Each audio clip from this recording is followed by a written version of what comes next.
The Future of Teamwork is a Leader production. Subscribe today and never miss an episode. We do hire really great individuals, and they were alive when we hired them. And we didn't literally kill them, but we sucked the life out of them.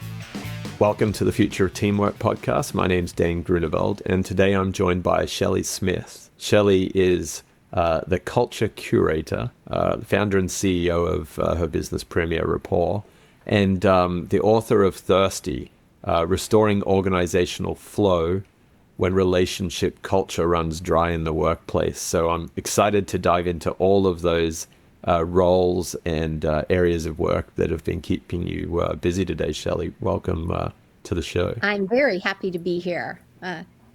Purely by the title of your podcast, I'm excited to be here. So let's get into it. Thank you. Yeah, let's for dive having in. me. Maybe as a starting point, what brought you to be doing this work, writing the book, being so culture oriented? You know, it was a few years coming. I didn't realize, probably, I did the corporate positions, you know, the typical things, hospitality. Actually grew up in an entrepreneurial home. It wasn't called that then. My dad told me in an early age, don't work for anybody else. Of course, I didn't listen until later in my years. But what drove me here was, interestingly enough, I was the COO at a franchise company. I'd grown them from 8 hotels to 35 hotels, went on to another franchise company, was growing them. And it was like the old time commercial where the donut maker sits up at 2:00 in the morning in the bed and says, you know, he says it's time to make the donuts. And I looked at my husband and said, I don't want to make the donuts. It wasn't about the brick and the mortar.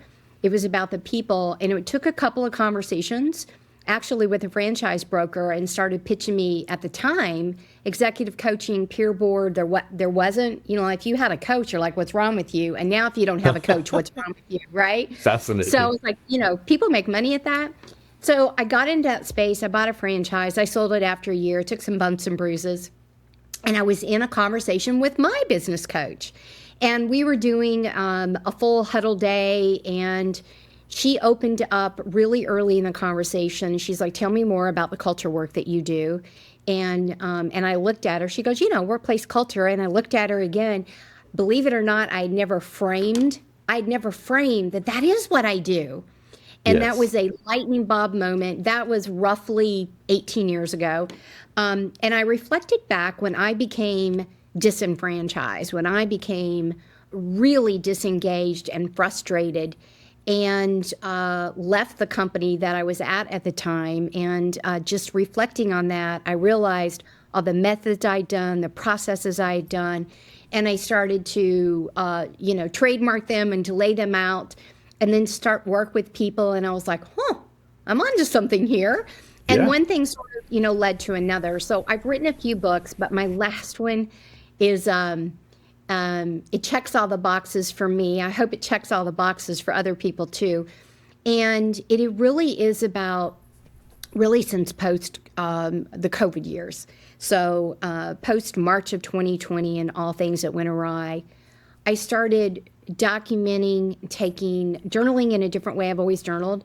And I really just started looking at the shifts, the CEOs who survived, the leaders who were thriving, the ones that absolutely imploded on themselves, how the board room was reacting, how turnover was changing, the demands and the shifts on the workforce and the desires. And through all of that, I was in a conversation with somebody, and we were just talking, and thirsty and dehydration just completely evolved. And I immediately got off of the phone and started Fast and Furious.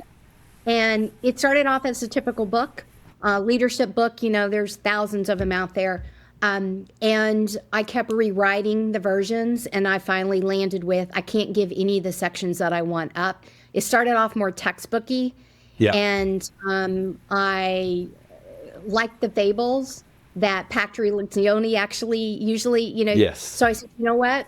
I had clients who were reading part of the book, and they were trying to figure out if I was talking about them. And I was like, no, I don't want you trying to, no. So I said, I'm going to do a fable. So the first part of the book is about fable, Carrington and Sons, a long-term manufacturing international company, multiple generations. So I got to tell lots of stories of things that I had seen and witnessed. The middle of the book is the textbook I started off with. And then the third section is the blueprint. It's the how-to. Because sometimes people feel like they can pick it up and go at it themselves. And why should I prevent them from doing that? Because I think workplace cultures should be good. You just have to find the right one for you, and they have to find you. And so that's how it happened. And I really believe that we globally are thirsty on many levels. And so I love to play on the word. And so the framework obviously is about the dehydration, and it really is getting ahead of the things that are right in front of us. So if you are HR and you're listening, if you're a leader, if you're bored, if you're just coming in to the organization, pay attention to the little nuance slips that start to happen. You know, even in your own language, you used to participate in meetings and now you kind of hold your tongue. You used to raise your hand and now you're like, I'll wait for somebody else. You used to say we, and now you say them and they. It's almost like this disconnection. Othering. Othering. And so the notion behind the entire framework is don't get so wrapped up into the words, but what are the things, the droplets that hydrate you as a human being, therefore you as a colleague and a teammate, and your entire company? Because when we're all hydrated on a team, we're going. We you know, the grass doesn't grow underneath our feet, and we're going. So that was a long story. Here you go. I love I'm obsessed about it. Super energized, and that's exactly what you're talking about in the work too. Like, stay energized, be excited to jump in and do it. And it's a problem when you see stats like 78% disengagement. And that only relates to energy in my mind. It means that people aren't bringing their best energy or taking their best energy home. It's a two-way street. That's a big problem. Absolutely.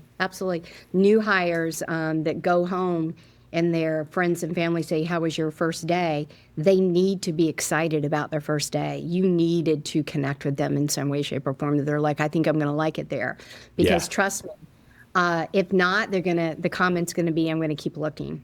They're going to stay on. They're going to collect the paycheck, but they're going to keep looking. And there's more of those, the latter, than the first. And that's just sad. It shouldn't be that way. Correct. And not only do they keep looking, my experience is when they show up and there's that dissonance between, when I interviewed, I got this vibe, and when I turned up on my first day, I got this. Then I find people naturally get anxious and their head goes down. So they don't look up for what they're excited to do. They just kind of go into self-preservation mode, and they don't bring their best work forwards. They're not curious. So you don't really even get a chance to re-recruit them after a bad first day sometimes. That's correct. And I think most, I'm tracking stats on this, but I think most people make up their mind, definitely within their first 30 days, but I really think within their first week, they're deciding whether they're all in or still looking, or it's good enough. And I'm just going to keep my head down, do what I need to do, bare minimum. And, pay my bills and to move on. And so it's sad, but it's very early. It's very early in the courtship. It is a courtship on both sides. That's it. The conversation we're having pre-show about, an executive who sits there and sets a goal that, hey, I'd love to have, instead of 25% of my role that I love, maybe a higher percentage this year. It kind of talks to that as well, around like energy and really knowing that you're here to do work in a way that you like to do work with other people. Yes. It's the type of work and the way you want to do the work. You just spot on. Our behavioral needs of what motivates us must be aligned with the job and the task that we're doing. If not, it's a squirrel and you're asking them to swim all day. It's a dolphin and you're asking them to climb a tree all day. They're probably amazing squirrels and dolphins, but they don't want to. Like, why do I want to try to be an expert at something that I'm just not naturally hardwired to do? That's an extreme, way, but that it starts early with that, and that has to be a part of the conversation, from how the ads are written into absolutely the interview. And the interviews on both sides. Yeah. Yeah.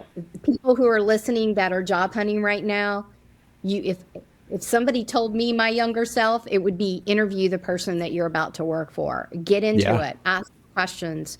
And it's more than just the expectation. It's, how frequently is the communication? What are your pet peeves? What triggers you? Get into it on the conversation, because you really do get to break through of what's real and what the facade is that you're hearing about our company's great. Is it though? Tell me more. Yeah. And it's got to, and everybody along the way has to be aligned, because if not, to your earlier comment, what happened in the interview that got me so excited and I said yes, I don't see that and I don't feel that, and now I'm starting to disconnect. So the onus is on both sides. It's interesting. I spent 25 years as a recruiter in different capacities, and I always found the market would go one way or the other. It would be like job seekers are selling themselves to the employer, or employers are selling themselves to the job seekers, depending on, where the demand supply imbalance was. But it was so rare that interviews were run well in the context of, well, how did you do that work? Not what work did you do and what did you achieve, but how did you do the work, or how will we do the work in the new team? So that point that you made, I think just it's worth the double click, putting the type of work and how it's done together, and starting that from the get-go, the interview into the onboarding, first day, and throughout. Absolutely, because we can't sit and complain about the cost of turnover if we're not doing something about how we're actually doing the process, right? Yeah. I get upset when recruiters have the shared burden or the shared blame for not finding the right candidate, or, who you're giving me isn't any good. Sometimes, not to go to an extreme, and I don't mean this literally, but we do hire really great individuals, and they were alive when we hired them, and we didn't literally kill them, but we sucked the life out of them, right? Yeah. Because of what we did, on the back end. So it's got to be a joint effort through the whole, and there's got to be aligned communication and conversation for that. So. Yeah, I agree. I'm intrigued on the fable, Shelley. So I love a good fable. I think storytelling's such a great way to connect like the logic and the emotions and all that's going on in a team. Would you be able to give us sort of a high level of how you frame that out in the book? Yeah, it did give me freedom, to your point, to do that. I could pull different stories and actions and really blurring my emotions and the emotions that I saw, So I open up the story with framing the players, but framing that I got a call from the CHRO. Yep. And says, hey, we need you here. This is what's going on. And so we open up with, setting the story with the characters. And then I go in the first day, and I'm going through security, and the security guard named Robert tells me, as he's leading me over to the elevator, I know who you are and I know why you're here. I hope you can help us. Things just aren't the same. People just don't talk anymore. And he starts pointing to people in the lobby who are staring at their phones, telling me, how they used to ride up together, the joy, the conversation. Yeah. So you start to automatically, I get into a lot of conversations with clients. Do you know the Roberts on your team? Who can tell you really what's going on? And when's the last time you met them where they are? For him, at the security desk, at the elevator, and you had a conversation. So then as we start to go into it, I enter into the boardroom, I watch for a little bit, and then I start to what I call rip off the Band-Aid. So I get to be full throttle Shelley in my sarcasm and my brutal honesty. And so that starts to carry through in the fable. And so you see the team come together. You see players initially, they just couldn't make the meeting. Mm-hmm. And then, they're like, I'm not going to be there. Nothing's going on. My resistance, I'm sure that we have CFOs who are listening today, but a lot of times my resistors, my first tough cookies to crack are my CFOs. What's the return going to be? So we talk about that. We talk about the normal questions that pop up, and, culture, it's so touchy-feely. We can't measure it. How are you going to measure it? So we get into all of that. Yeah. And so each chapter is dedicated to a scenario that has happened in the boardroom that flows out into the manufacturing floor and the different conversations in the departments as I'm going through what I call a culture inquiry. So I kind of Yes. like, what's going on? So here's your data. Then I need to know, I need to talk to people. What's going on? So you get my style of observations. I draw a lot on flip charts and boards. So I, draw and scheme out. So we get into processes as well, integration. And then I end each chapter with kind of this is what we talked about, a little bit of the lessons learned. And then, I just got another phone call and tomorrow we're going to da da da da da. Cool. So you go through that and, usually for larger companies, it takes a longer time. So I take you through some crisis with them. And I take you through their expansion and I take you through building out their champions because I will not always be there. And we have a lot of fun with it. We have a lot of fun with it. That's super cool. Culture inquiry is interesting. Like a lot of people spend a lot of time building, but then they kind of sit the culture deck on the shelf and they don't kind of maintain, inquire, monitor. How have you found it in the past as an outsider coming in as a consultant that you can help provide some of those insights? Obviously meeting the Roberts in their workplace is one good example, but are there other key questions or key like symbol systems that you're out looking for? 100%. So I do always ask for the black and white data. I want to know what's tracked, why it's being tracked. What is the CEO? What is the board looking at? What's the C-suite looking at? What do the stakeholders need? So first is what are we measuring? Because what we're measuring matters. Yeah. That's initially, I've got to tie anything we do back to that, because we're doing this, this, and that impacts this. Yes. And people don't get what do you mean? And so then when I'm going out, I'm like, because of this, here's where it impacted that. And this is what the cost or the benefit was. So a lot of it is collecting of the dashboards. Yeah. So the normal things that we tracked on a P&L statement into, typical Domo accounts where we're looking at different stats. The crux of it is I collect that really quickly, send me reports. Yeah. I create my own dashboard for that. But then I do the one-on-ones with the leaders. I do the one-on-ones with department heads. I do small groups or one-on-ones depending on the team size with the entire team.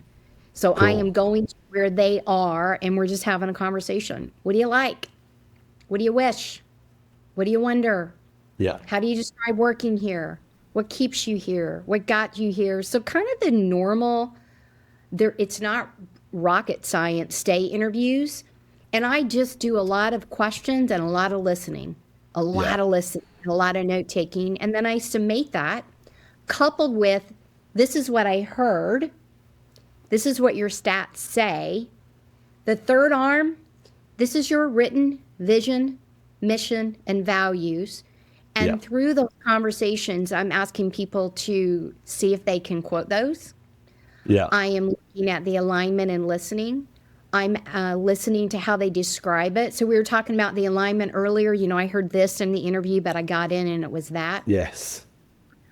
So I'm hearing how they describe, innovation is one of our values. Great. When's the last thing that you guys innovated? Well, that's a funny question. Yeah. We have and we don't. Yeah. Okay, so another value is accountability. Okay, great. So tell me what that looks like for self and others. Well, that's a problem here. And so you start so when I talk about the inquiry, the ACC of, assess it before you can start to create it and curate it, it's all in that analysis phase. Depending on the company size, typically that is a 2 to, 3 week. Now, when it's multiple locations, that can go into 90 days. Yeah. But then you get a really good picture of what's going on, which allows you, just like a doctor, when you go to the doctor, they ask you 15 times, why are you here? And what are your symptoms? Before they say, we need to do this, this, this, and this to figure out really what's going on, and then we'll do something about it. That's what I'm doing. Got it. I do not believe in let's just throw a communication training out there. Let's just do an executive retreat. That'll fix everything. No, no, no. Let's stop. Let's pause. Let's look. Let's come back around and agree. And then we can put a plan together. And then it's little pieces at a time. So you can put it out there and really make it stick. Yes. So an example would be if we don't have unity in the community around how we describe our values, we're going to focus on our values for 30 days. Yeah. Everybody capturing stories, pictures, articles. We're going to create a playbook around each of our values. And by doing it only 30 days at a time, one thing, just like when you get a new car, you realize all of a sudden you're like, I see that new car in the color that I bought everywhere. Yeah. Because now you're focused on it. Yeah. So I like that getting prioritization. Yeah. Right, that's right. And then you start to build those things out. So now everything you do becomes a puzzle piece. Now that we've done that, let's build on that and let's keep this with us because they sync. When you move too fast, nothing sticks. It's the flavor of the month. We've all been there. We've all been there. Yeah. And the people who have been in the groups the longest, they're like, just wait, newbie. This is going to pass. 30 days, 60 days, maybe 3 months, but it'll pass. Yeah. They'll be gone. They'll stop. It'll go back to business as usual. That's what makes cultures kind of sink back in. And we start to see those dehydration moments again. Yeah. Hydration fully stays with you with the little droplets and the consistency at a time. The rituals that are not rituals, they're normal. This is how we do what we do when we work together. Yeah. That's super neat. And when you can do that coming in as an expert, but when you see companies that do this well, they do their own, I like your framework of assess, create, curate, that they can kind of get on their own care and maintenance cycle, I would imagine.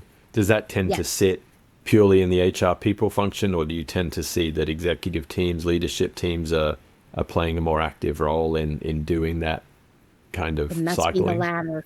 Must be the latter. A lot of my entry points are with HR because HR, typically get it. So I love my HR folks that are on here in every way, shape, and form. I love strategic HR.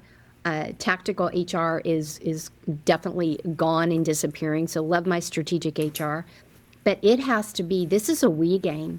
Yeah. This is a we game. One person can't do it. It can't just be the CEO. It certainly cannot just be the CHRO or the head of HR or the HR team. Everybody owns it. Must. Yes. The companies that I work with that really, really, really get it typically already know that when I walk in, and they're asking for what else? We're doing this, this, and this. Like, what else? I don't usually get phone calls. I've gotten a couple of phone calls on those toxic companies, usually because they're in hot water in the news, and now they have to report out to do something. But the ones who already get it are kind of already doing a lot of amazing things right, and they just need some little tweaks, some little tweaks, along the way. Everybody's got to own it, to your point. I like the whole team owning it, and that's actually even more pronounced than my questioning on is it HR or is it the C-suite? It is everyone. I think Everybody. I think that's I've great. got a group that I've worked with now this is year 4. And I'm starting to pull back because we've created champions. That's the intent. You want to be able to sustain them. And it's a manufacturing group. And the floor team, the plant team is like, Shelley, we're good. I literally meet with, there's 225 employees right now, all 3 shifts. And our team building exercises are like, Shelley, it's not us. It's not us. It's the office. You need to work with the office. And this is what's going on. I mean, they've gotten to the point where they're just so completely in tune with one another that they see where the leaks are and they even recommend, this is what we're saying you need to do, that you need to help us with. And this is how we'll back you in. This is the plant team. That's brilliant. Talking to the general manager. Yeah. Holding them accountable for, we invested in this lady to help us with XYZ, and she does, and we're doing. It's where can we get you all more on board? And like, I like wow, that when accountability. that happens, and the GM and the rest of the team is like, you know what? You're right. point taken. We're going to do better, and this is what better is. I mean, like, wow, who doesn't love that? That's who doesn't super love cool. that? So. It reminds me of, did you ever see when Gary Ridge was CEO of WD-40, he had the Maniac Pledge? Have you ever seen that one? No, I don't think so. It's super cool, but it talks to exactly what you're sharing there. It actually, I've got it here. It says, I'm responsible for taking action, asking questions, getting answers, and making decisions. I won't wait for someone to tell me. If I need to know, I'm responsible for asking. I have no right to be offended that I didn't get this sooner. I am doing something others should know about. Sorry, if I am doing something others should know about, I'm responsible for telling them. So it's like complete ownership, extreme ownership of extreme culture. ownership is what was coming to mind. Yes. Yeah. And it's not just culture, it's how we work. It's what we're working on. It kind of ties all of those things together. Not just what most businesses will think about on like how we talk about ourselves. Yeah, exactly. It's the feeling. No, it's more than that, to your point. Yeah. It's more than that. Again, it's how we do what we do when we work together. It's more than that. It's super cool. So I love that. And you mentioned champions. So how do you go about finding champions? Like, what is the initiation process to become a champion when you're working with these teams and cultures? So a few different levels. So I do have a certification. It's actually a certified professional culture curator. So you too can be certified as a culture curator. Cool. So you do have that. But internally, I mean, we definitely put, depending on the size, we have people who go through the certification. However, the champions are, and they end up being called, different things on teams, but first they say, I want to do it. I want to help guard and protect what we've built together. Yeah. And I'm willing to step up and do that. So, some people call them champions. Oh gosh, there's been an array that I always let them come up with whatever they want them to be. But they're the accountability partners, and it can be anybody at any level at any tenure. They just have to say, yes, I'm willing to.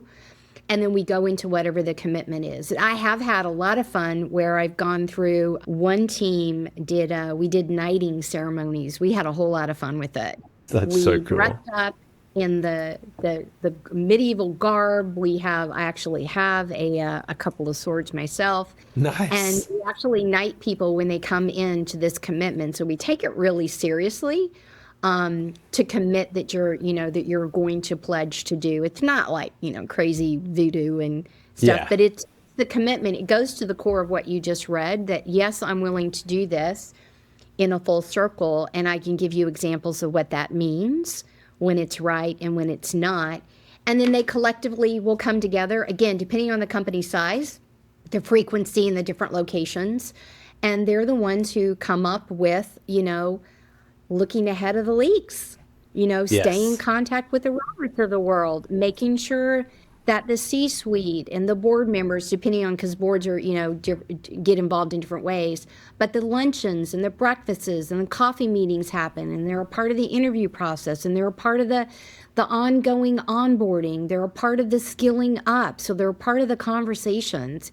And it leads into, and you and I were talking about this a little bit before we started, the agile mindset, the growth mindset, that this is we as a collective.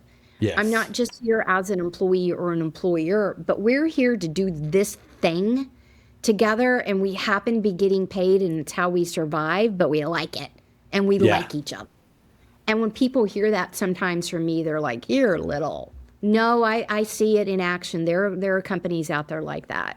Yeah. And people who want to have that. It is possible. It's heart-wrenching when somebody says, I only like 25% of my job. We got to fix that. Yeah. We got to fix that. Because it's hard. If someone only likes 25% of their job, how can they feel attached to the wider purpose of the company? They can't. They're just surviving their job. Yeah. Yeah. And we're not, everybody has a zone of genius. Some people have multiple zones of geniuses. Yeah. But do we intentionally hire them to tap into those zones of geniuses and create that success so they feel fulfilled? Yeah. And unfortunately, usually, no, we don't. We don't think we have the time, the resources, the yada, yada, yada. I'm like, you do. Yeah. You can, if you really want to. I haven't actually done a lot of work on zones of genius. I've obviously heard a lot about it. How do you best describe that in the context of that statement you just made, like people having a zone of genius but not tapping into it? So one of my favorite assessments I've used before I started my company, I was introduced to it, and then I was reintroduced to it. Predictive index. It's Yeah. a behavioral assessment, tons of science behind it. And I refer, and there's actually, I think, some other things that are called technical zones of geniuses. But on the behavioral hardwiring, if you love ideating and you love influence and conversation and you love variety and you don't necessarily like to get into the book and the rules of the details, well, there are jobs that are built around that. Yeah. If you love consistency and you love the details in the book, the rule and the structure, and you just want to come in, kind of be quiet, be supported in team, there are jobs like that. Yes. So first it's understanding the individual, understanding what do I like and what jazzes me up, what motivates me, which leads you into what kind of jobs would have me doing those things. I work with some higher eds, the advisors who are having these conversations with students, because who knows at 16, 17, No and chance. 18 when you're like, what do you like? Are you kidding me? So helping them further connect, like, what do you like to do? What do you like to do? So that begins to start to help the person who's looking figure out, well, what kind of jobs? Do I want to be a CPA because I like structure, consistency, the detail, the book, the rule, kind of the individual, I like that. Or do I want to really get into creative? And so that's leading me into maybe things that are IT problem solving. Maybe it's fashion and creativity. Maybe, who knows, in design. Yeah. So just two easy, like extreme examples. I want to be in HR. Well, there are a lot of functions inside of HR. Some of them are all about the consistency, payroll and benefits administrator. Some are more about the conversations and the relationships, a generalist or an employee relations. So Yeah. like, what are your zones that you like? Because that usually will attract you. I like doing that. And then you get into topics. I'm interested in that topic, whether it's Yes. history, the legal, the health, taking care of people. So one starts to lead to another. And then on the employer side, when you're creating a job, if you're not asking yourselves what type of habits and behaviors will this job require, well, you've already disconnected. Because Yeah. now you're hiring on a technical instead of behavior. And that goes to that, I'm a dolphin, I'm a cow, I'm a squirrel, and I'm a horse, and I need somebody to graze grass, walk on the sand, be in the ocean, and climb a tree. Well, clearly, there's some natural hardwiring there. So then how do we attract? And then that leads to the onboarding. If I like to relationship, team building, day one needs to be introducing me to people. This is what we do. Here's our break room. If it's all 100% virtual, that you're connecting and there's multiple people on the Teams meeting or the Zoom call to introduce themselves. Or Yeah. here's your computer. Here's your checklist. Here's your whatever. So we're immediately meeting people where they are behaviorally and attracting them appropriately. And then it's not hard for us to meet expectations on each side because we've clarified that up front. That, I know that was a really long answer to But what I you like asked. that. No, I really right. like it. And I mean, So I like assessments that allow you to figure out, what do I love? It allows me to even form my resume and the things I love and apply to jobs that I love and look for those keywords. And then employer, understanding what are the behavioral needs that you're trying to attract. yes. And so now we're marrying. And I love predictive index for that because it helps with the job and it helps on the behavioral side and so much more. It's so neat. And I love where you went to on the employer side, because I think a lot of us out there have had our experience with a PI or a strengths finder or an MBTI or whatever it is that talks about our preferences. But actually, when you then have your preferences, you feel like you have to advocate for it. You don't feel like the company's now starting to create pathways that let you get the best out of yourself and them get the best out of you. So the onboarding example is perfect. This person's going to want a highly social onboarding. This person's going to want a real technical box ticking onboarding. So we can't have a one size fits all approach. Right. It doesn't mean that you still don't do your standard things, but it's how you send them the welcome letter ahead of time. And this is what to expect on the first day. And you're preparing their onboarding manager. Or if you have a mentor program, a buddy program, an onboarding program, they know who you are. And so you're talking about that right from the get-go. And so now when I go home, they got me. Yeah. They got me. I was there and they had my computer and I had my phone and I know what to do with the IT. And the last time they were just a hot mess. Or I got to meet everybody. Wow, they were so nice. I felt so connected. It's because we met you where you are. It didn't have anything to do with the manager. Yes. We met a new team member where they are. And now we're really making them feel included and belonged and a part of. And we hired you.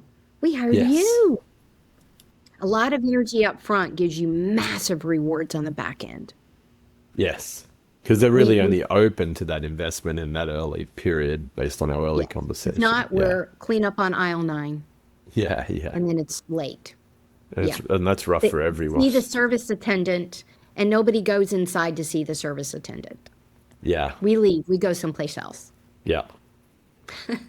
It's interesting. As technologies come to bear, I think that's become more pronounced in teams, which is when things aren't easy, we have far less tolerance for having to go and figure out how to do it. Because we're used to getting on Uber and being like, I want to be picked up here at this time in a car where the driver knows that I don't want to have a conversation and I like the temperature to be cool. Yep. It's very different. If we're not doing that for our young workers coming in, then we're missing the boat. We do need to, I don't think it's catering again. I know I've said it probably 10 times already, but it's meeting people where they are in the absolute. So it should always be slow to hire for all the right reasons, and the rewards are definitely there on the back end, not to rush it. That's cool. So once someone's in the business, you've got these culture champions out there really guarding and protecting the culture. Where does the ritual, the reward, kind of the shining a light on the positive behaviors start to show for you, Shelley? Yeah. First of all, we need to establish up front how we're going to reward and recognize that. Mm-hmm. So that's a part of the early conversation. I mean, it doesn't always have to be the monetary things. It can be, but it doesn't always have to be. It's the little things. From a behavioral hardwiring, if you know that I don't like public recognition, well, then you know to write me a note when I do something right, or send me a private message. Thank you for I saw you. You're saying I saw you. I see you. Or again, behaviorally, if I like public recognition, then on the next Teams call, Zoom call, town hall, that I get a shout out for that. Yeah. So it's the little things. It's not the bonus at the end of the year. It's not the pizza on Fridays, because those start to be a little bit of a norm and a little bit whack, whack, whack. Workers today of all generations are looking for something different. Again, that you see me. You've asked me what makes me feel good. If you catch me doing something right, how do you want me to show my appreciation as your boss? Yes. I mean, that's real. Or as a teammate. Like, I remember back in my hotel days when I was a general manager. I started this when I was a housekeeping manager. And when my housekeepers would come on staff, I always had an index card. It looks like a recipe, of all their favorite things, right? How cool. What are all your favorite things? Your snacks, or, allergic to things, understanding their birthdays. So when they were down, I needed to go give a snicker and just put a little note on their cart to go, hey, you look a little sad today, or, to pop in, or this was their favorite soda thing. It was those little things that they liked and appreciated because it was about them versus, yes, they liked pizza on Friday, don't get me wrong, but It was the little, the little things for the reward. So, but then you can go into, and I definitely have companies who do this. They come up with their own awards, and the awards are tied around, they're typically annual, and they're Yeah. tied around values. And it's where people nominate each other for catching people doing, the right thing. And that can be public or private or whatever. And I think those are really important too, the people who go above and beyond. I had a team. I do lots of graduations in November and December every year because typically the universities that we create inside of each company Yes. kick off in January and February. So at the end of the year, we have graduation. One of my new clients, last year was the first year, was a manufacturing client. One of the participants, they get up on graduation, they have to tell not only the participants that were in their groups, there was 2 levels in this, and then their managers, and of course the C-suite is in the room, but she invited her mom. Her mom was so proud of her for being a part of this cohort, and her mom came in, which I found out during, because somebody popped in and they sat down, and then they were introduced that this was her mom, but she brought her mom in, and the whole company loved the fact that this employee's mom was there. And of course I went up and was like, oh my gosh, and I was able to get pictures, and I sent it to her mom afterwards. But those are the things that you need to reward and recognize on what right looks like. That's what makes it memorable. That's what makes, because now her mom's proud of her. She was obviously proud because she told her mom about it. Yeah. I got asked in this program. So That's that so cool. clearly was a message. And then the fact that she was so excited and proud of herself that she wanted her mom to be there. And then the team, it was not but a thing when the manager was asked, hey, can my mom come in during my part? That was like, yeah, of course. Of course. Of course she could come in. Super cool. I mean, like, wow. Yeah, that's connected. I always love it when you do tie, like you said, there's always financial reward, and there's ego and status and other things that play out. But when there's a real connective tissue emotionally, that someone's proud and they're sharing it with others, whether it's a family member or friends, you've got something that you really want to bottle and mass produce. It's above and beyond the quantification, right? It's above and beyond that. And yeah, that was a really good day. There were a lot of moments for that particular group, but that was a really good day. That was a really good moment. Well, I've told that super story a few times, and that just happened it was December the 8th or something. So we're only a couple of months into that, and I'm like still So rewards and recognition need to tie back on what right looks like. If we say this is a priority, if collaboration is a priority, and we've described collaboration in this way, how are we going to reward, recognize, and reinforce? So I think about it as reinforcement. Reinforcement. Yeah, I like that. And we've seen that story play out so many times when someone's up for the award and they're the, largest sales producer of the year, but they don't follow any of the company behaviors. And you're like, oh, what are we doing here? Yes. Yeah. Yes, we've seen those. The ones that when they finally either are released to the industry on their own or we release them, that the rest of the team becomes really large producers too, because that one person is, It's a fascinating we've seen energy drain, that one. Yeah. My final question is really around, you've got the playbook, the blueprint in the book, the third part of the book. Naturally, you've been doing this work for a long time, and just from this conversation, I can see how you've structured it. And I love this personalization theme that I'm seeing come through. Whether it's their preferences in terms of how their zones of genius work, or their personal preferences, and just showing them that you care and you're thinking about them. How is AI or technology at large either helping or hindering, the curation of good culture? Yeah, that is a great question, and definitely asked that a lot now. So the companies, how they're all embracing them all in different ways. It's the same as what we've seen with embracing remote and hybrid cultures now, and leaning into what that looks like. AI is a new fax machine, and now computers on steroids, right? It's just coming at us so fast we can't consume it. What is it? What does it mean? Is it going to take my job? So how I'm seeing this come in is the companies that I'm working with, we have been very intentional about getting ahead of it and creating FAQs and rolling this into our town halls. So getting ahead of, hey, we've seen this in the news. We've heard this from our, our culture champions. You guys are concerned about, you want to know what we're doing. And so building in, getting right ahead of it. What are we going to bring in? How are we planning on using it? And the bigger thing is we're not here, AI is not going to replace you. That's not the intent. But how do we skill you up? It's here. Yes. It's here and we need to use it. Because if we don't use it, our competitors will, and then none of us are going to be here. Yep. So allow us to meet you with your fears, your excitement. What are you using personally?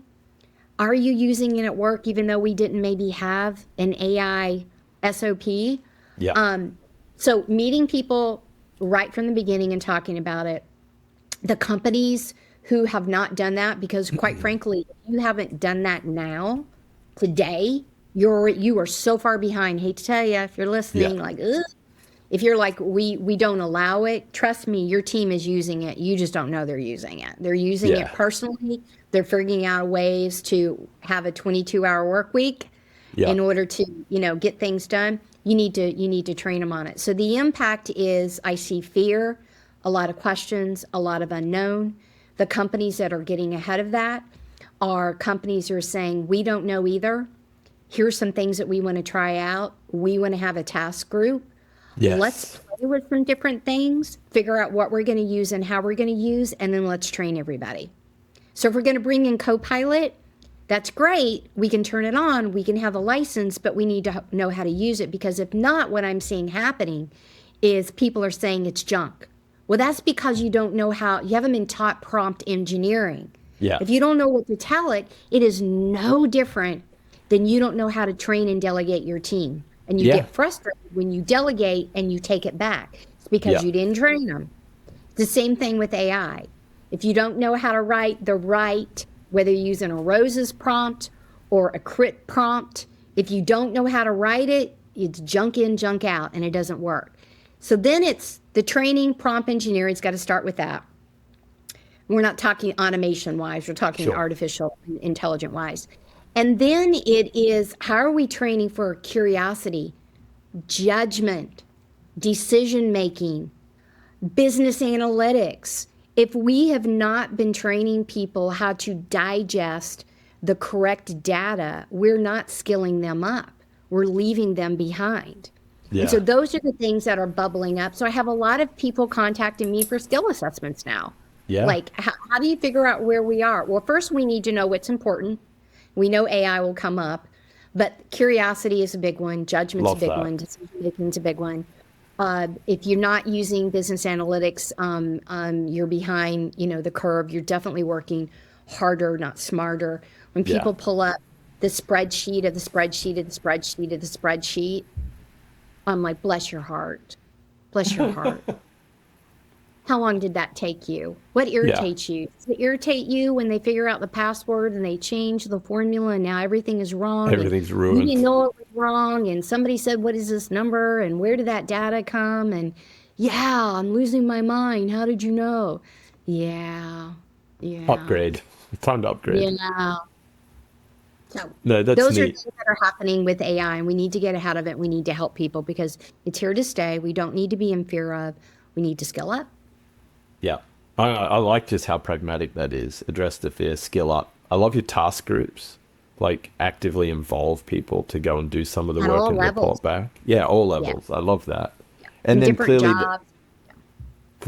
that brings training forward that isn't, we see in too many organizations, the training is here, it's in the white collar work or it's in the leadership team, but it allows you to bring training that is actually attached to the work and how we're going to get the work done, and not this kind of adjacent thing that, hey, these people are going to work out AI and come back. Yeah. And unfortunately, it starts to create egos and layers, and we don't want layers. We need agility. We don't need layers. We don't need hierarchy. We need agility. We need people to bob and weave on the fly. That's what people want now. That was another thing I did like. The person who wants the consistent work does like a little bit of variety at times. Yeah. One of my good friends will suggest people should always have a job beside their job. Like there's value that comes with being part of something else. Like a project outside of the org chart can be very energizing. It creates connective tissue socially in the org, creates more awareness of why our work matters to other people. There's a lot of value in that. Yes, 100%. Neat. Well, we've covered some great ground. I love the thirsty and the droplets. I like the continuous hydration analogy. We were talking early on about matching the type of work with how we do the work, so as we actually get the most energy and brilliance out of our people. I love the specificity of the story and the fable about meeting the Roberts in their place of work, at the security station. And as we moved on to, what a good culture inquiry looks like, I thought that was really, really sharp, from starting with what's tracked and measured, doing the one-to-ones or the small groups, and then doing a little bit more of like the how well understood, how well described is the mission, vision, values. I think that gives you a really good read for any team that's out there wanting to kind of say, where are we and where do we go next? And as we continued through the conversation, I'm really fascinated by this personalization that you touch on, personalization on, what someone's preference is in how they work, but also what they enjoy, what's going on for them in life, and being able as a manager to show them that they're seen, valued, heard, which ties so neatly to your playbook there on AI. So I love the way you framed it all out, Shelley. If any of our listeners want to find the book or find you, where do they best go? Well, you can find both on my website, premierrapport.com. The book's on Amazon as well. If you type in Thirsty or type in my name, that's going to pop up. And I am very active on LinkedIn as well. But you can go to premierrapport.com and you'll see the book on the homepage and the different links. And I've got other free resources that are on there as well. And then all my social handles are there too. That's neat. Well, thank you so much for sharing this all with us, Shelley, and I look forward to staying in touch and doing some work together in the future too. Sounds great. Thank you so much. Just a quick note before we go. The views and opinions shared in this episode are those of our guests and do not necessarily reflect the views of the host, Dane Grunewald, the leader group, our patron Huddle 3, or our partners and affiliates. Any scenarios discussed are for the purpose of fueling creative thinking and conversation, and should be viewed only in this context. Dane, Leader, our sponsors, partners, and affiliates do not endorse any guest or any organization they may be associated with. It's important to remember that every workplace is as individual as the people within it. Our recommendation is to always seek solutions that are specifically designed to help serve your team's unique needs. And to this point, please know we're here, ready to help you find the best way forward, no matter where your starting point is. You can connect with Dane or myself, Alicia McCraw, on LinkedIn or via the links contained in the show notes. Thanks again for tuning in. And hey, if you think someone in your network would benefit from this episode, feel free to share it or give us a 5-star rating. Those 5 little stars really help us reach more curious people like you. We'll catch you next time on The Future of Teamwork.